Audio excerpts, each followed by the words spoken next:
Good day and welcome to another exciting episode of Logistics with Purpose. My name is Enrique Alvarez, co-founder and managing director of Vector Global Logistics. And as always, I have my fearless co-host here with me, Christy. Christy, how are you doing today? I am good. We've been anticipating this conversation for a while now, so I'm delighted it's coming to fruition. It's going to be an exciting conversation, a wide-ranging conversation. As with all of our guests, like we think they do one thing and then we learn so much about them in the process. And so we have another one for everyone today. And, I'm excited to introduce everybody to my friend, Nadine, who has become a friend over the past year. So Nadine Nicole Heimann, she is an actress, entrepreneur, and impact-driven leader. If you know her from The Expanse, playing Clarissa Mao, which is how I was first exposed to her. She was an actress on The Young and the Restless, other major television productions, but beyond all that, she's the founder of True Connection, a nonprofit that uses healing arts to support young people. We will learn so much more about that. An advisor for Space for Humanity, which is an amazing organization. Go back and listen to that episode. And then most importantly, and most recently, the founder of Yari Designs, an ethical jewelry brand celebrating diversity and empowerment, which is a really cool mission. There's a lot to learn about starting your own jewelry line, which she will definitely let us know more about. But Nadine, thanks so much for your time. Thanks for being here. I'm so glad to see you. Thanks for having me, you guys. I'm really excited to have this conversation and see where it takes us. There's a lot to cover, so Yeah. I'm excited for our guests to tag along. Yes, thank you so much for rolling the punches with us. And so, first of all, before we jump into your amazing career and your incredible projects, I'm going to ask you some quick questions. Just respond with the first thing that comes to mind, all right? All right. So, what is one thing you can't live without? One thing I cannot live without is my yoga mat. First thing in the morning with it, I have had a lot of injuries, and my nickname when I was growing up used to be Extreme Nadine. I would just like climb up anything and jump off whatever. And when we were growing up, we had a boat and we would go skiing and tubing. And so we made up Mortal Kombat tubing, where I kind of made up Mortal Kombat tubing where you try and knock the other person off the other tube. And just, life. I've had a lot of injuries and played hard and done a lot of sports. I'm still very athletic and like to be in my body a lot. But I kind of wish someone would have told me when I was younger, like, be very gentle to your body. It's going to start giving out on you. So I need my yoga mat with my roller every morning to stretch for a good half hour to keep my body functioning. That's awesome. So, you were doing your own stunts long before you became an actress. What is your favorite hobby? I know you have a lot of things going on, but what is your favorite? My favorite hobby, I love hiking. I go hiking with my dog all the time, pretty much being in nature and being in my body and then being kind of in a meditation place in the present moment with my significant other. Yeah. And what is one thing you do to stay productive? I start really early in the morning. I like to get my kind of big tasks or the more like the tasks that I'm anticipating that are going to be kind of heavy lifters. I like to take care of those at like 5 a.m. or 6 a.m. or 7 a.m. So by the time 9 or 10 a.m. rolls around, I'm like, I've had a fairly productive day. I can, get on to smaller stuff or go for a hike and then have another afternoon session. But I like to get up early, have my morning stretch, get a couple big tasks done really early, and then I feel good throughout the day. And then I can take breaks, I can work out, I can meditate and walk. Another thing is I use a standing desk when my body is starting to feel like I've been sitting too much at the desk or computer, and I walk around my apartment while I'm, come back to my standing desk, just thinking, walking, and breaks. That So is that's an kind of how excellent habit. yeah. Yeah. What a great habit. You're even more my hero now as I struggle to pull myself out of bed by 8 or 9. What is your favorite book? When I was little, it was the BFG forever. I absolutely loved The Big Friendly Giant. I thought it was so mystical, and I just imagined being, what's her name's like Sophia or Sophia, Yeah, in something his like little that. pocket while he's striding over islands and going across continents. I was like, that would be so much fun to Yes. explore with a big giant that can go really fast, really far. But as an adult, I think my favorite book is West with the Night I by didn't know Beryl that. Markham. She is an incredible author. Her prose will make you cry. Okay. She's such a good writer. And this book is about her growing up in South Africa and her father basically tilling the land there and her having to deal with animals, lions, herds, as a young girl just running around in the desert, and then her being one of the first aviators to be able to track migrations when they started testing that. It's just a really incredible book. Well, thank you for the recommendation. Yeah, that sounds very exciting. Very much in line with the action in you, and Mm-hmm. it sounds like a really good book that we'll definitely put the link to in the podcast. As an actress, of course, you've always asked to be someone else. You're always portraying someone else. But as we will discuss in more detail later on, your nonprofit and, of course, your new company are probably all about you being authentic to yourself.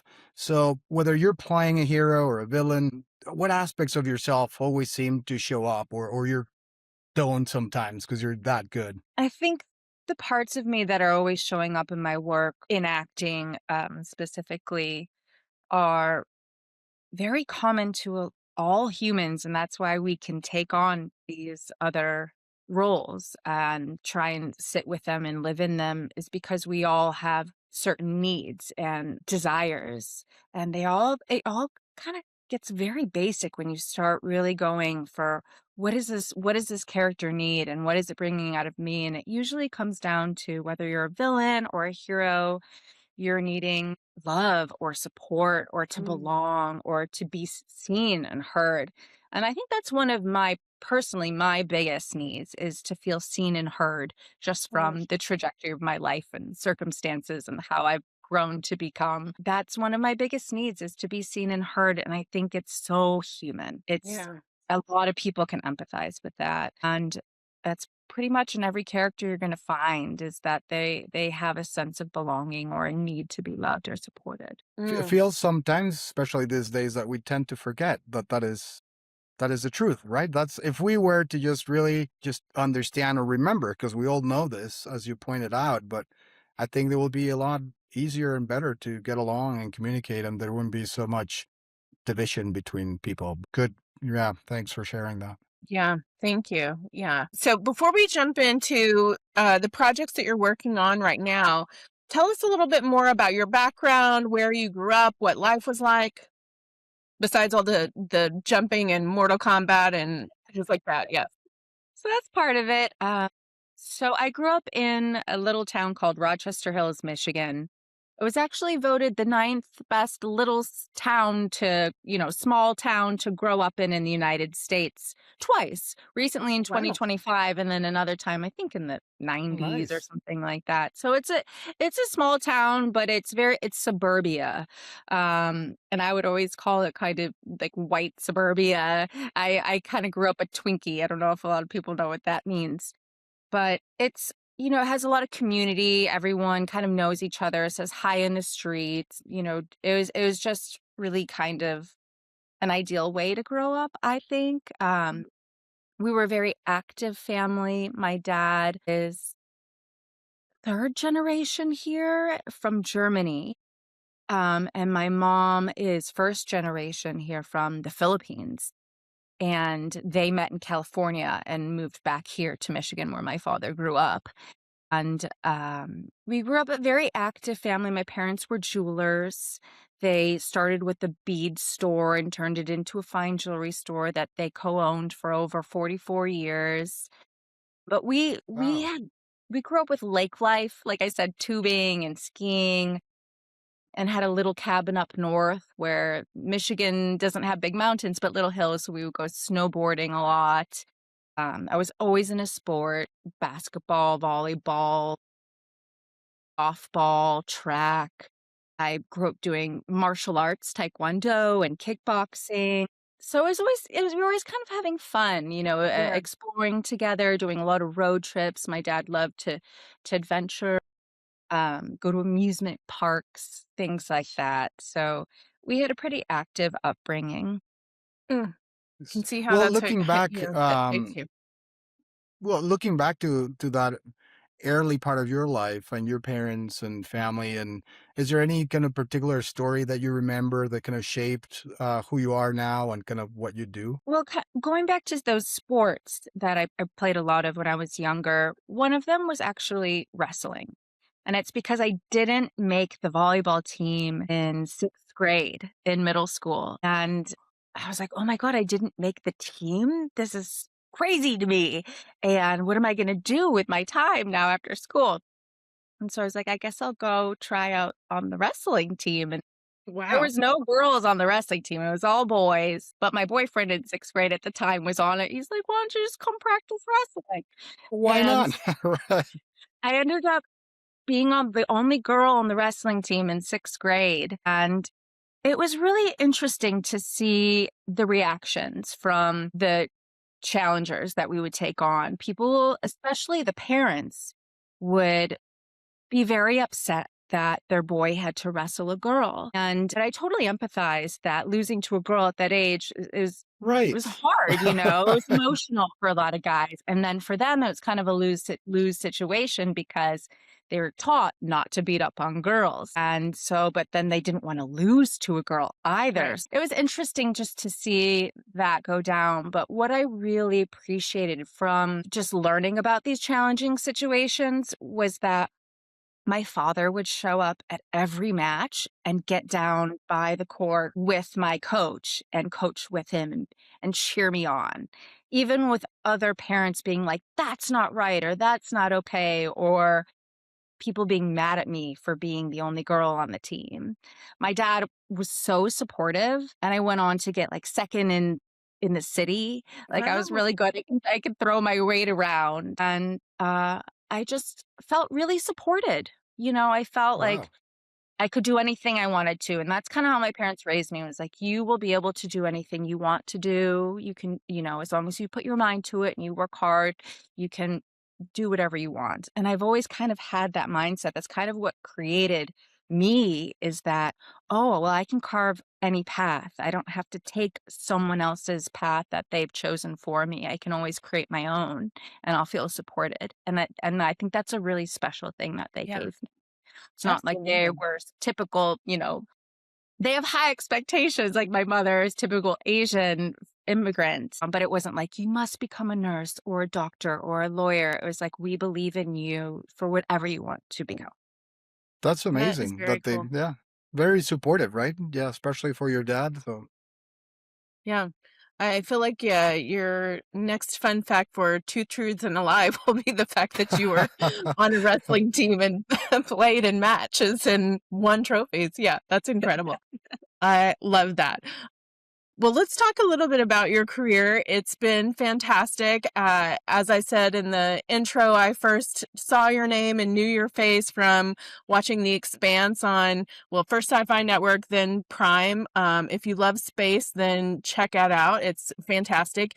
You played Clarissa Mao, who probably had the biggest, like, change of heart and personal arc in that show. So you did an amazing job on that. But we talked a little bit about human emotion and understanding a minute ago, but just just being in the industry, how has acting shaped the way you understand people and emotion and just what it means to be human? I think going back to what we were touching on a little bit ago about everyone having their own needs of whatever that is, Yeah.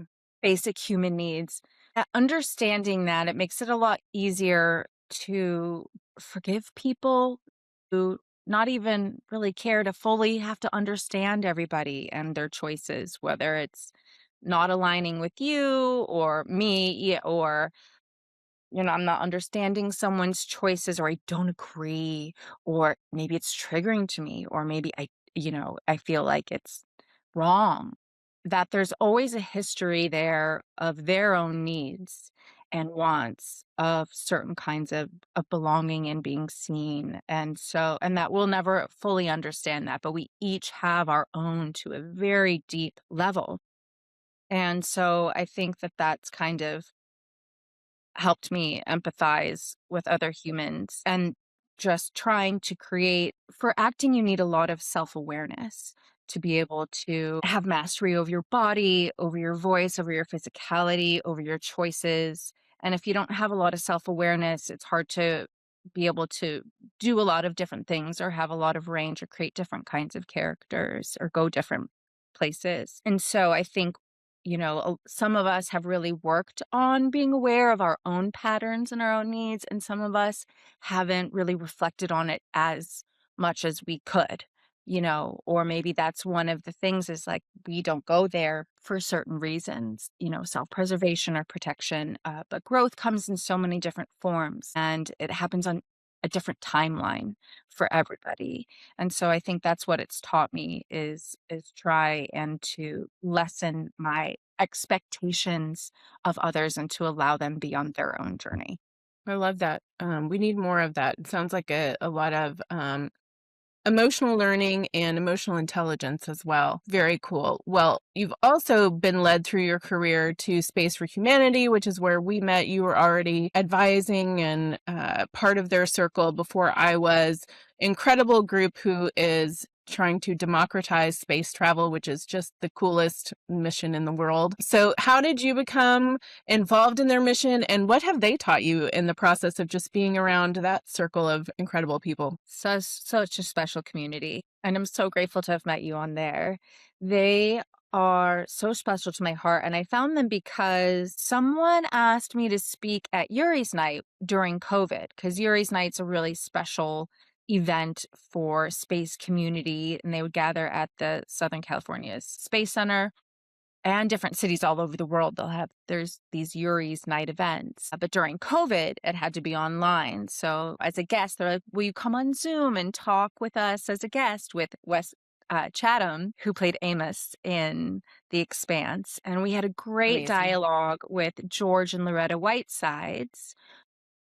George is the ex-CEO of Virgin Galactic, and Loretta, his wife, does Space Kind and throws Yuri's Night.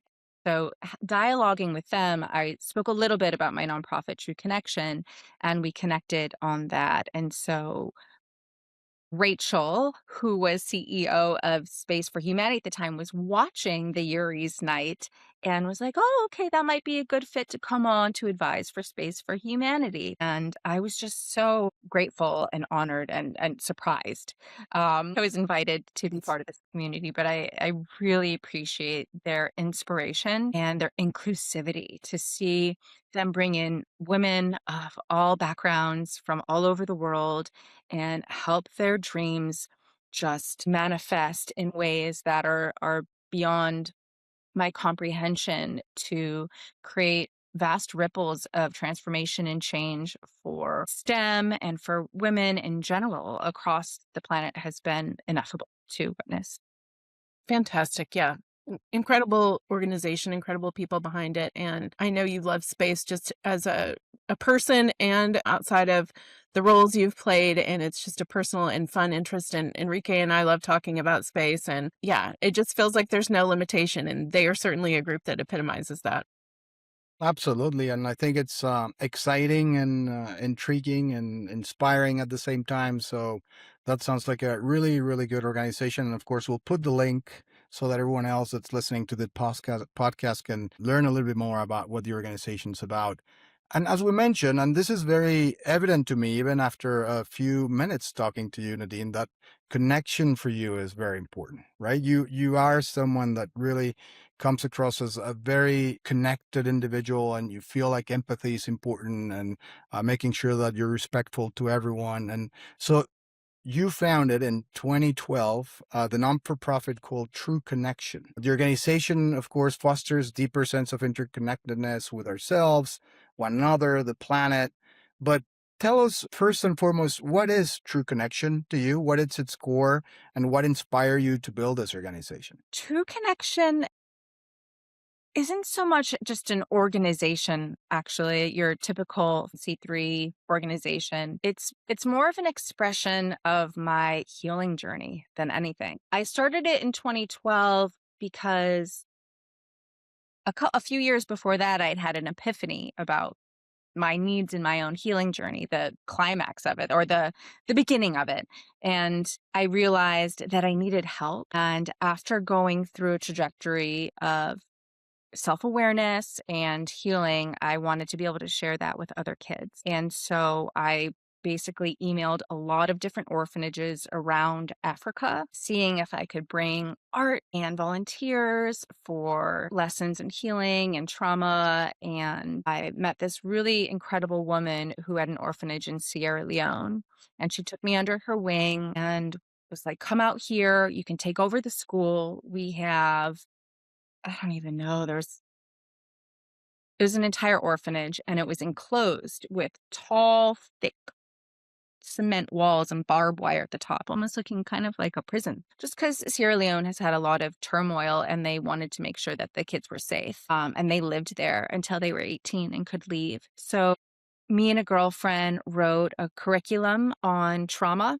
and healing, expressing it all through creative arts and journaling and meditation. And we took it to these kids out there, and we had the most profound experience. There was just so much love and appreciation and educational knowledge and healing. These kids just soaked it right up. They were just so eager to learn, and they were so grateful for this kind of education, which I think is a little bit different than here. You know, they really soaked it in. And when we left, everyone at the orphanage was at the gates just bawling, just crying, like, oh no.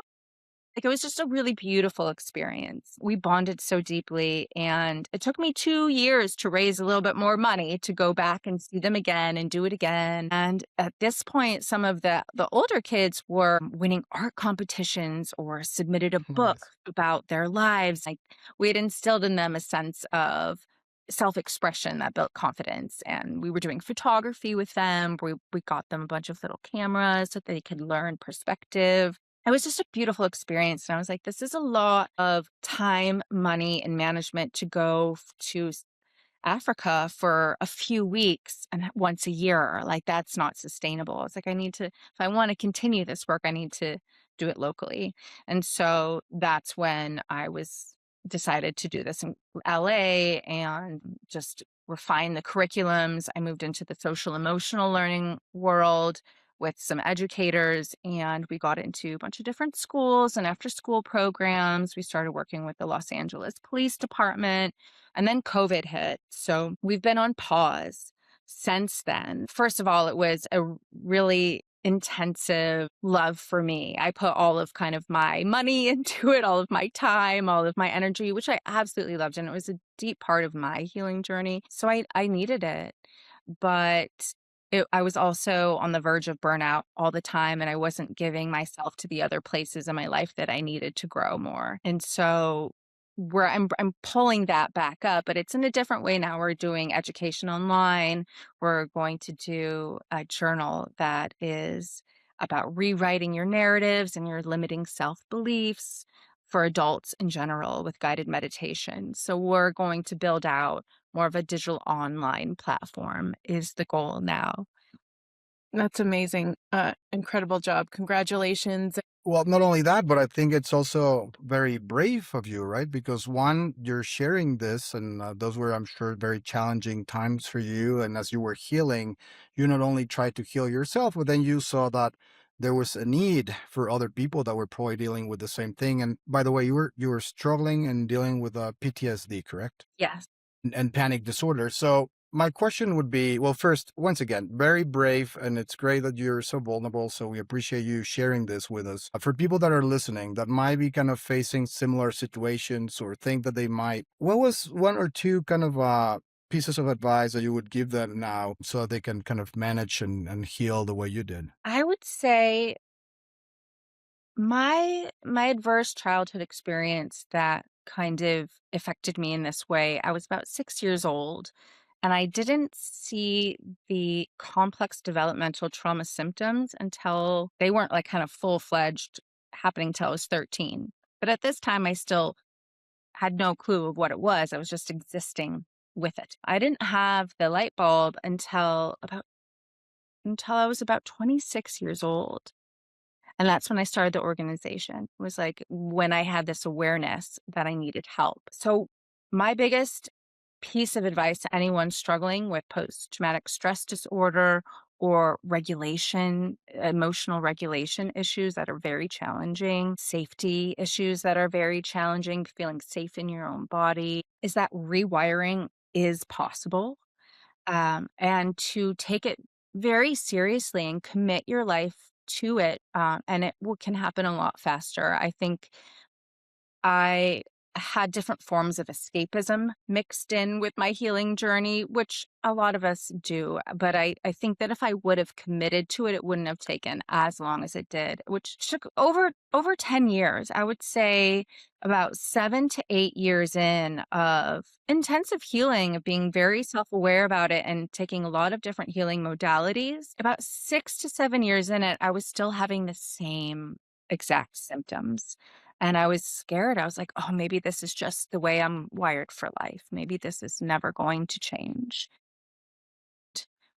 It wasn't until about 8 or 9 years that it really started changing. And then now, God, I don't know, it's been like 15 years. I feel like your average stressed out human that needs to pay Right. attention to Right. emotional regulation, daily and seriously and take self-care into high consideration. But I did rewire my brain, and I did come full circle coming out of a place where I was very, segmented. I was very dissociated, a lot of the times, especially in triggered situations, and I've come into a place of wholeness. That doesn't mean that I never dissociate or I never get triggered. It just means that I am very highly aware of when that happens, and I know how to deal with it now and take care of it, and it happens a lot less often, and I can operate and function in a much more healthy, joyful, stable, balanced life. And that was a really big ask before. Mm. It was a Thank really you. tall ask that I didn't know if it was possible. And it is. It's possible. And rewiring can take 10 years or, shorter if really committed and know how to meditate and regulate and find those healing modalities that work for you. Uh, but that it's possible and that you deserve it.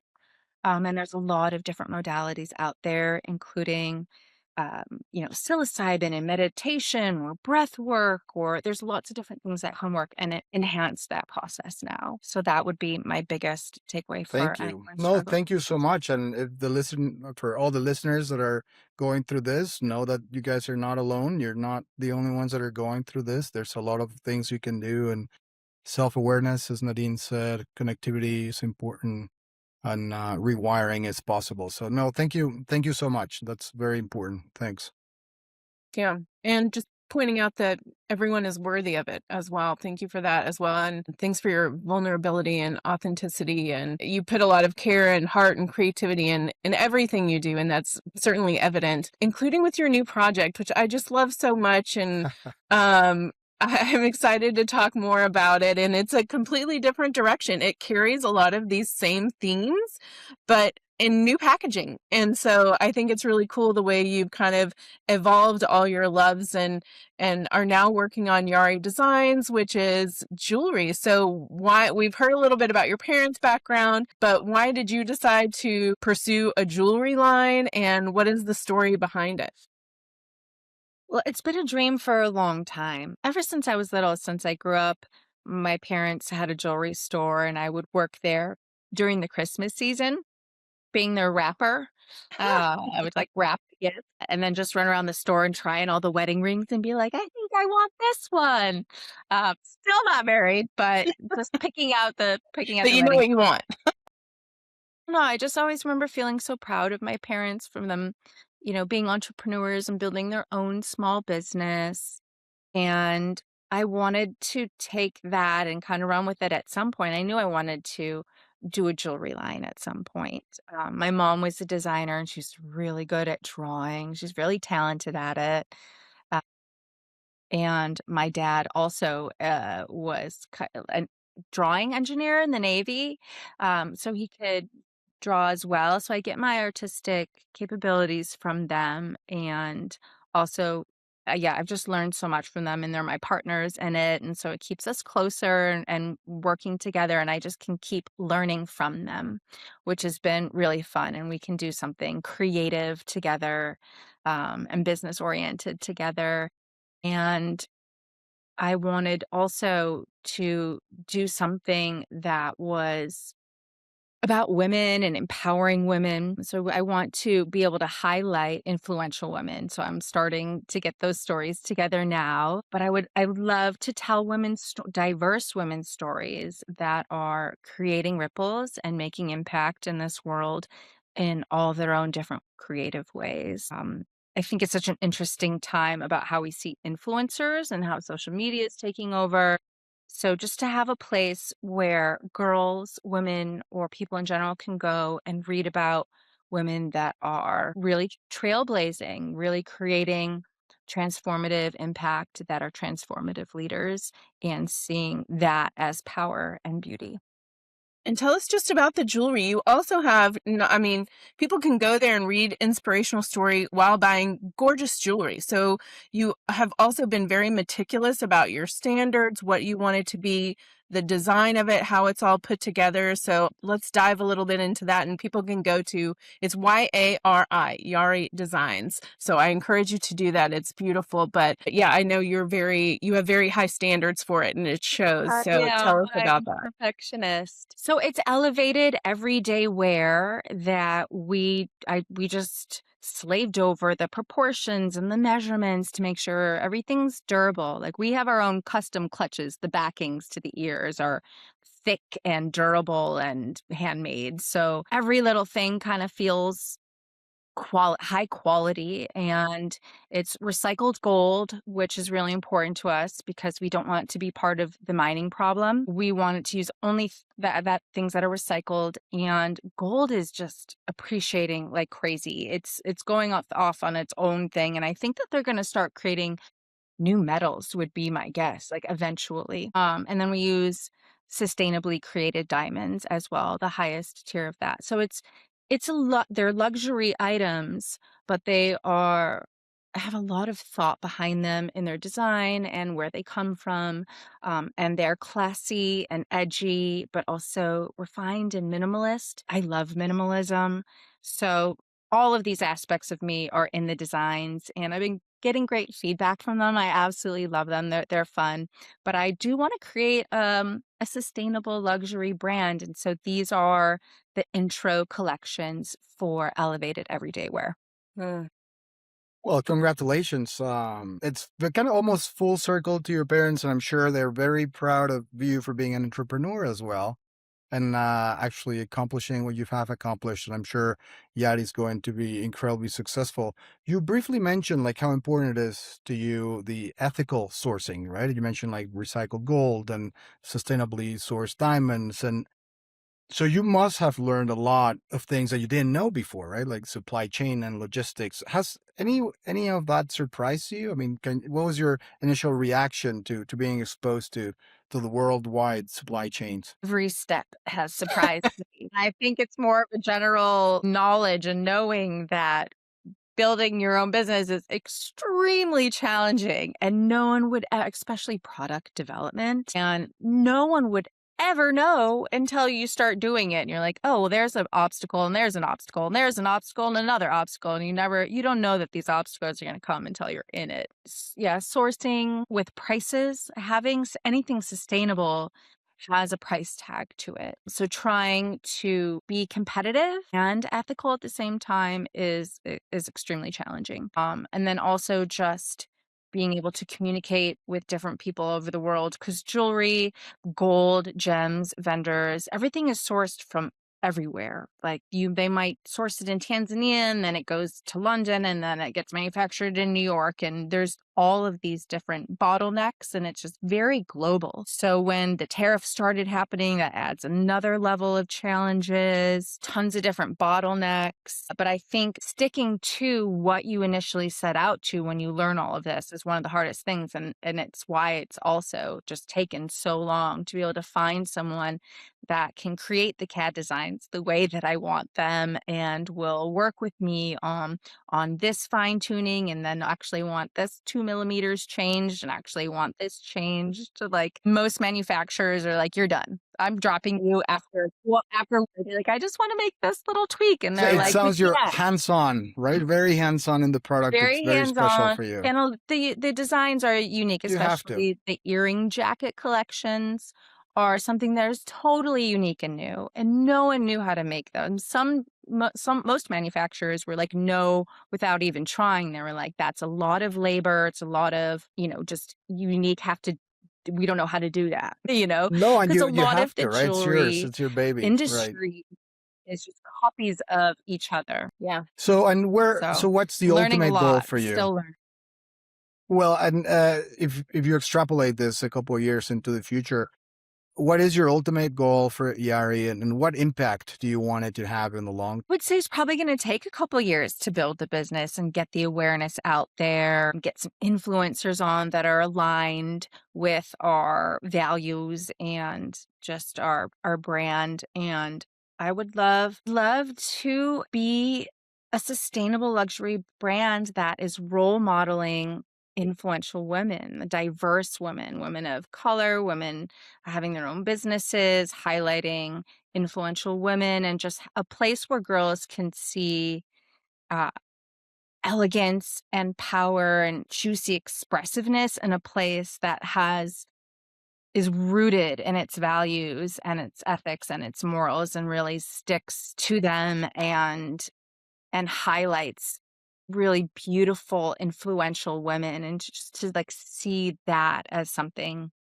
worth aspiring to, is something that should be our future. It's that we should be mindful about what we're buying, how we're making it, slow design process, low manufacturing numbers, so that we're not just throwing tons of, scraps and waste away in fast fashion. And then just, seeing what Congratulations. beautiful women that support each other kind of feels like. Yeah. Congratulations. It's a I'm sure beautiful a lot of vision. business owners out there are going to learn a lot from what you just said, and I'm definitely inspired. Hopefully, not only people in the supply chain, but around the world, and definitely potential customers down the road too. So congratulations again. Thank Yeah. you. Thank Yeah, you. it's a beautiful mission. And as we have heard, you have a can-do, determined spirit that has been long instilled in you. So I know it will be a huge success. So as we kind of look into wrapping up here, I guess I'll ask you again for another bit of a reflection. I love hearing you speak in this way, and I know that it's very central to who you are as well. So I guess when you think about your acting career and Space for Humanity and True Connection and Yari, how do all these connect for you? Do you have a sense of kind of the purpose that you bring to these projects and to your life? What kind of shows up for you? What themes? I think going back full circle to how I was supported by my parents at the beginning of carving your own path. I try and find purpose and intention in all that I do, even when I'm washing the dishes or vacuuming or working out. How do I want to feel while doing that? And how much presence can I bring to that moment? But with all of these projects, I think that that's just an extension of that, is living in my ever-changing purpose and trying to learn, explore, express, connect, and to keep carving out my own path. And hopefully, while doing that, having fun, bringing more joy and health and balance into my and others' lives. And then hopefully lifting people up, giving them opportunities to learn more about social emotional learning or women's issues or women empowerment or our stories. And then just bringing people together and having a little bit more sense of compassion and kindness within our communities. I love it. It's a beautiful expression, perfectly sums up who you are and who I've gotten to know over the past year. And I look forward to seeing what's next, which, speaking of, if you could tell our audience a little bit more about what's coming up for you personally, professionally, what are some of your plans and what can we expect? Well, I'm just recording the last guided meditations for the True Connection journal that myself and a colleague wrote. It's called The Centered Self, a journaling guide to rewriting your life's narrative. So that will be coming out as a physical journal and an audiobook. And you can actually use them together. And it'll come with guided meditations and journaling work and self-discovery exercises to use during the week. So that's coming up soon. I'm trying to self-publish that. We're trying to self-publish that within the next couple months. So I'm gunning for that. And I have, I don't know, about 30 more designs that I'm photographing to put up on the jewelry line. So still building that out. We're still in build mode very much for Yari Designs. So support on all of these endeavors and creative projects is always appreciated. And then just, trying to support all the projects around me with Space for Humanity and any other projects and advocating for sustainability and all of these passions. Nothing else is coming out right this minute. Well, it sounds like that's a lot. So That sounds like a lot. That sounds like a lot. But no, Nadine, thank you so much. As we're wrapping up this interview with you, I just want to say it's been a pleasure interviewing you. We wish you the very best. It sounds like you are a force of nature and nothing's really going to stop you from the goals that you have set for yourself. So congratulations. We need definitely a lot more people like you that think connection is important in this world. And just tell us, where could our listeners connect with you and learn more about your work, from the True Connection to Yari Designs and all the other initiatives that you're currently leading? Well, True Connection is true-connection.org. So TRUE-connection.org. And yaridesigns.com, YARIDESIGNS.com. And then I'm on Instagram as Nadine Nicole. Thank you so much. Count with our full support. And of course, we're big fans of yours. Thank you. Yes. Thanks so you much so for much your for taking the time. Yeah, it's been great. I'm so glad to chat with you. I'm so glad we were able to make this happen. I know our listeners enjoyed it. I loved getting to know you in a new way. And I just keep thinking of little Nadine on the wrestling team. That has just totally stuck with me. I love it so much. So thank you so much. Which that they would wear. Yes. Pre-puberty. Had like one I can't imagine how terrified those boys were. But so amazing. Thank you so much for your time and you just show up as yourself. And I love that about you. And thank you for that. And we, of course, thank our listeners. Thanks for tuning in. If you enjoyed this episode, then guess what? We'll have another amazing episode in 2 weeks. So we hope you'll join us then on Logistics with Purpose, the only podcast focused on supply chain's positive impact. So we'll see you soon. Thanks and bye.